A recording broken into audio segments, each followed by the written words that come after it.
接下来呢，想要跟各位谈一个，今天来说是一个重要的题目，就是认识你的脑。各位很清楚你的脑分成左边右边的，举个手我看。不会吧？你不知道你的脑分左边右边吗？有。所以大家都知道我们的脑是分左边右边，中间有没有连起来？有吗？你确定吗？不知道。OK， 我们今天把这个谜题解一解。你的左边跟右边的脑对称吗？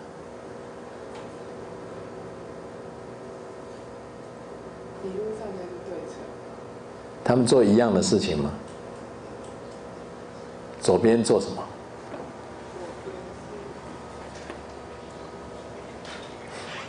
感性。右边做什么？不知道。OK。那有点危险，因为你不认识你的脑，就好像你不认识哪一个是你家的大门一样，你一定会常常开错，而且你甚至不晓得怎么进去，怎么出来。所以我们来看一下，我要跟各位介绍这位女士。这位女士是一位脑神经的解剖学家。那么她的经验很特别，等一下她会跟大家介绍。不过我大概花个1分钟跟大家介绍她为什么重要。很少有人中风的时候有足够的知识去观察自己中风，因为中风不是忽然间中风，中风是慢慢一直来，但是我们平常都不知道，所以等到我们真的中风的时候会吓一跳，然后就惊恐万分。这一位因为他有足够的知识，所以当他中风的时候，他不断的在观察自己，结果他当然也垮掉，但是运气很好，他被救活。那么救回来以后呢，因为他的知识，他可以去回顾中风的那一段，所以把中风的这个过程变成一个很重要的，让我们去了解我们的脑部的一个重要的资讯。它的可贵是，他说得出来。要是我们今天说，我中风了，我只会讲说啊，算了，那就没办法了。那但是他因为有很多的知识，就像说，如果今天我家漏水，像我家真的漏水，我租一个房子，我住进去的时候真的漏水，那漏水外行的人看得很惊恐，那内行的人他不会惊恐，他只是觉得说，我没有碰到漏水，但是你知道它从哪里来，你怎么弄，大概怎么可以把它弄好，所以它大概是一样，只是说它的漏水是漏在脑袋里面，它是脑袋漏水漏血了。就是血管破掉嘛，所以脑袋漏水，所以那个他让我们知道 the stroke of insight 啊，我们来看看他告诉我们这个重要的事情。这一次我把影片放在前面，因为我觉得先看完再讨论，会比我先讲来的重要。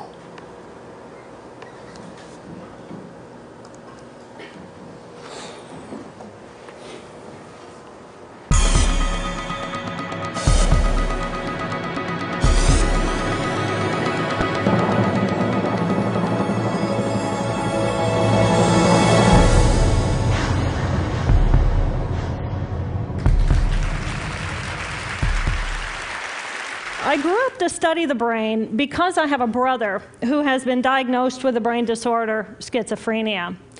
And as a sister and later as a scientist, I wanted to understand why is it that I can take my dreams, I can connect them to my reality, and I can make my dreams come true.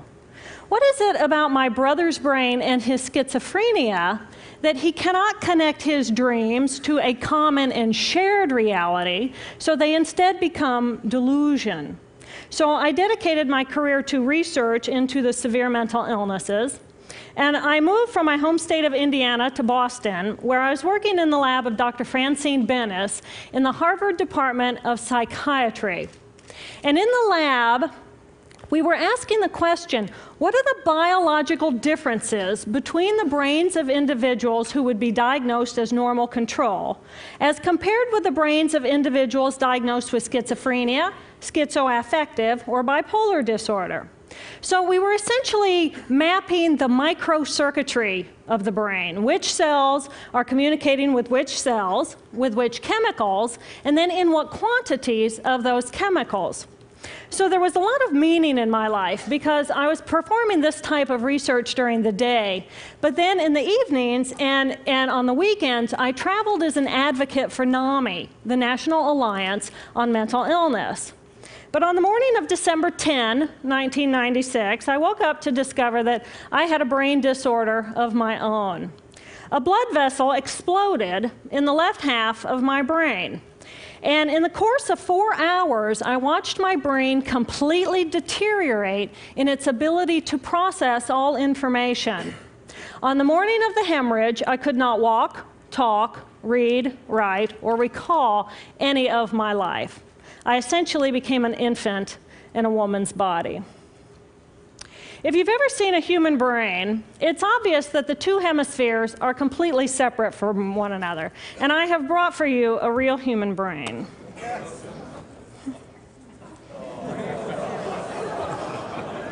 Thank you. So this is a real human brain.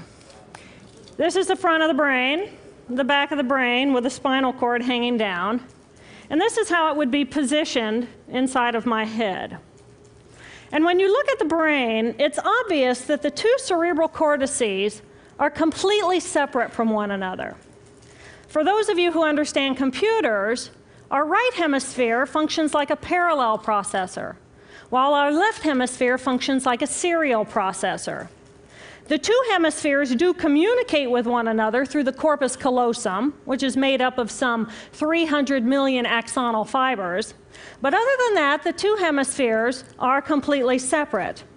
Because they process information differently, each of our hemispheres think about different things, they care about different things, and dare I say, they have very different personalities. Excuse me. Thank you. It's been a joy.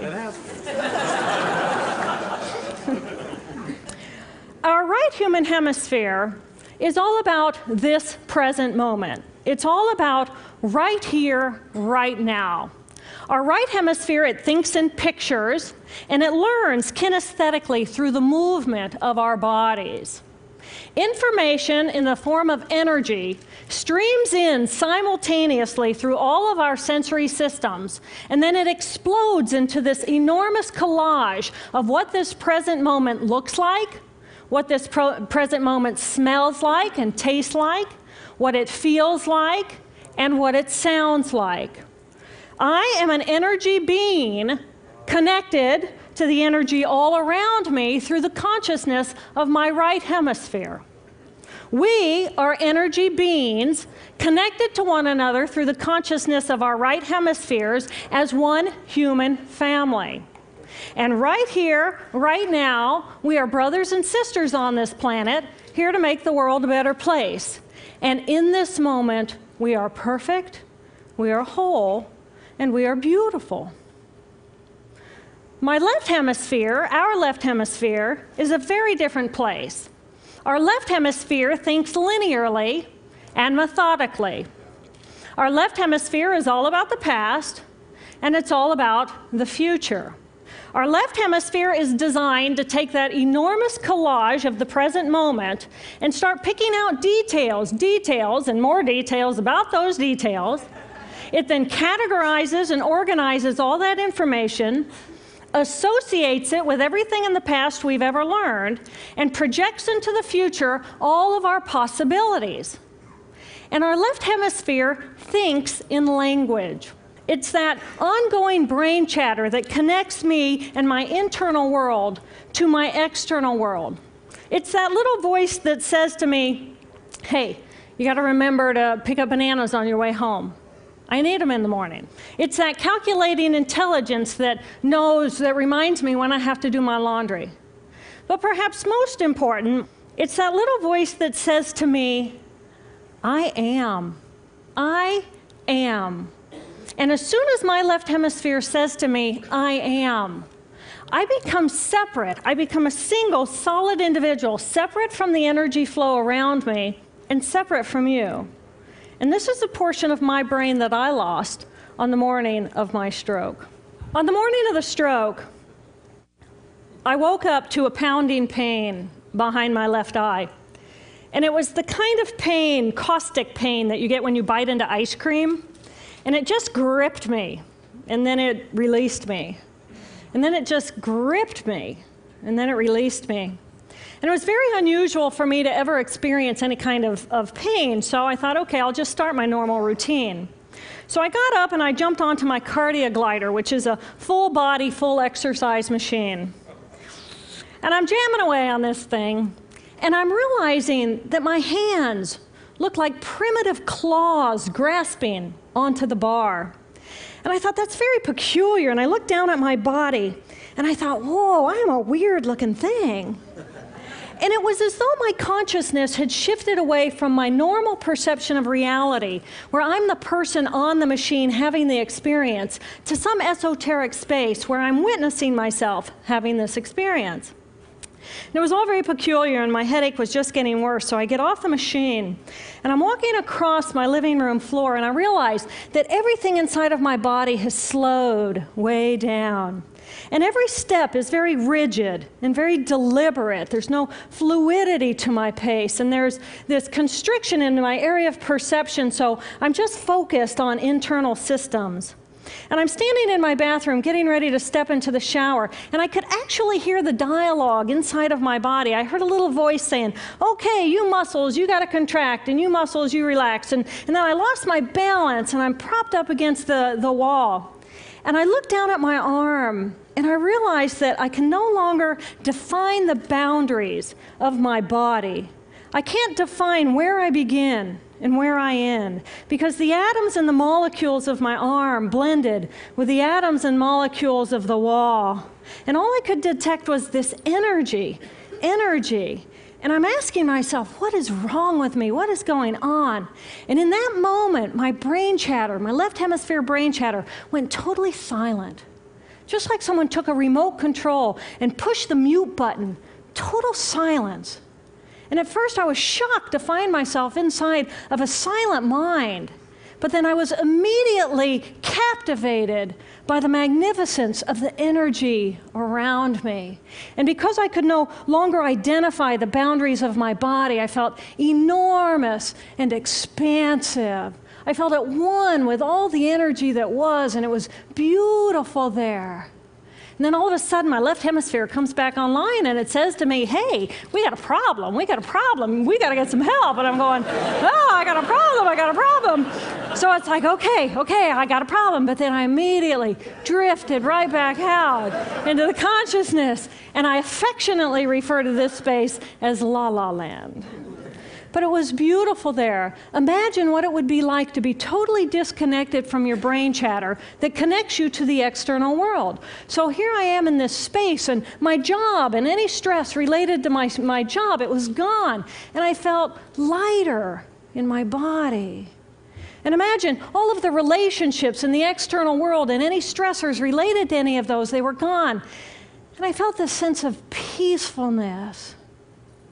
And imagine what it would feel like to lose 37 years of emotional baggage. Oh, I felt euphoria. It was beautiful there. And then again, my left hemisphere comes online, and it says, hey, you've got to pay attention. We've got to get help. And I'm thinking, I got to get help. I got to focus. So I get out of the shower, and I mechanically dress, and I'm walking around my apartment, and I'm thinking, I got to get to work. Can I drive? And in that moment, my right arm went totally paralyzed by my side. Then I realized, oh my gosh, I'm having a stroke. And then the next thing my brain says to me is, wow, this is so cool. How many brain scientists have the opportunity to study their own brain from the inside out? And then it crosses my mind, but I'm a very busy woman. I don't have time for a stroke. It's like, okay, I can't stop the stroke from happening, so I'll do this for a week or two, and then I'll get back to my routine. Okay, so I got to call help. I got to call work. I couldn't remember the number at work. So I remembered in my office I had a business card with my number on it. So I go into my business room, and I pull out a 3-inch stack of business cards, and I'm looking at the card on top. And even though I could see clearly in my mind's eye what my business card looked like, I couldn't tell if this was my card or not, because all I could see were pixels. And the pixels of the words blended with the pixels of the background and the pixels of the symbols, and I just couldn't tell. And then I would wait for what I call a wave of clarity. And in that moment, I would be able to reattach to normal reality. And I could tell, that's not the card, that's not the card, that's not the card. It took me 45 minutes to get 1 inch down inside of that stack of cards. In the meantime, for 45 minutes, the hemorrhage is getting bigger in my left hemisphere. I do not understand numbers. I do not understand a telephone, but it's the only plan I have. So I take the foam pad and I put it right here. I take the business card, I put it right here, and I'm matching the shape of the squiggles on the card to the shape of the squiggles on the foam pad. But then I would drift back out into la la land and not remember if when I come back if I'd already dialed those numbers. So I had to wield my paralyzed arm like a stump and cover the numbers as I went along and push them so that as I would come back to normal reality, I'd be able to tell, yes, I've already dialed that number. Eventually, the whole number gets dialed, and I'm listening to the phone, and my colleague picks up the phone, and he says to me, and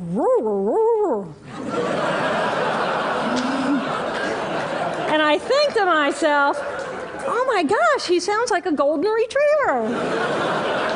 And so I say to him, clear in my mind, I say to him, this is Jill, I need help. And what comes out of my voice is, and I think, oh my gosh, I sound like a golden retriever. So I didn't know that I couldn't speak or understand language until I tried.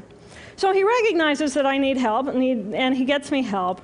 And a little while later, I'm riding in an ambulance from one hospital across Boston to Mass General Hospital. And I curl up into a little fetal ball. And just like a balloon with the last bit of air just right out of the balloon, I just felt my energy lift and I felt my spirit surrender. And in that moment, I knew that I was no longer the choreographer of my life. And either the doctors rescue my body and give me a second chance at life, or this was perhaps my moment of transition. When I woke later that afternoon, I was shocked to discover that I was still alive. When I felt my spirit surrender, I said goodbye to my life, and my mind was now suspended between two very opposite planes of reality. Stimulation coming in through my sensory systems felt like pure pain. Light burned my brain like wildfire, and sounds were so loud and chaotic that I could not pick a voice out from the background noise, and I just wanted to escape. Because I could not identify the position of my body in space, I felt enormous and expansive, like a genie just liberated from her bottle. And my spirit soared free like a great whale gliding through a sea of silent euphoria. Nirvana. I found nirvana. And I remember thinking there's no way I would ever be able to squeeze the enormousness of myself back inside this tiny little body. But then I realized, but I'm still alive. I'm still alive, and I have found nirvana. And if I have found nirvana and I'm still alive, then everyone who is alive can find nirvana. And I pictured a world filled with beautiful, peaceful, compassionate, loving people who knew that they could come to this space at any time and that they could purposely choose to step to the right of their left hemispheres and find this peace. And then I realized what a tremendous gift this experience could be. What a stroke of insight this could be to how we live our lives. And it motivated me to recover. 2.5 weeks after the hemorrhage, the surgeons went in and they removed a blood clot the size of a golf ball that was pushing on my language centers. Here I am with my mama, who's a true angel in my life. It took me 8 years to completely recover. So, who are we? We are the life force power of the universe with manual dexterity and 2 cognitive minds. And we have the power to choose moment by moment who and how we want to be in the world. Right here, right now, I can step into the consciousness of my right hemisphere where I am the life force power of the universe. I am the life force power of the 50 trillion beautiful molecular geniuses that make up my form, at one with all that is. Or I can choose to step into the consciousness of my left hemisphere, where I become a single individual, a solid, separate from the flow, separate from you. I am Dr. Gill Bolte Taylor, intellectual, neuroanatomist. These are the we inside of me. Which would you choose? Which do you choose? And when? I believe that the more time we spend choosing to run the deep inner peace circuitry of our right hemispheres, the more peace we will project into the world, and the more peaceful our planet will be. And I thought that was an idea worth spreading. Thank you.